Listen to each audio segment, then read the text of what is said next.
ఈ వ్యక్తి ప్రేయర్ చేయడానికి వస్తాడు. అయితే ఇతడి పక్కన శవపేటికలో ఉన్న శవం ఒకసారిగా పైకి లేస్తుంది. అలాగే అందులో ఉన్న అమ్మాయి శవం ఇతడి చుట్టూ తిరుగుతూ ఉంటుంది.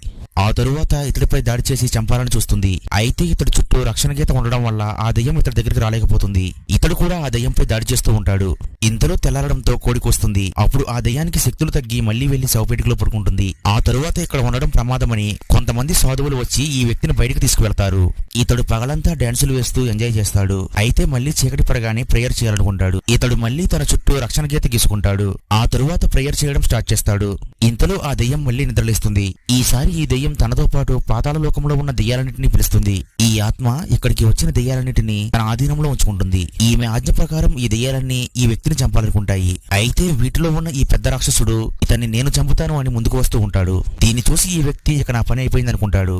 అయితే ఇతడు గీసిన రక్షణ గీత ఈ దెయ్యాలకు పనిచేయదు. దీంతో ఈ దెయ్యాలన్నీ ఇతడి మీదకి వచ్చేస్తాయి.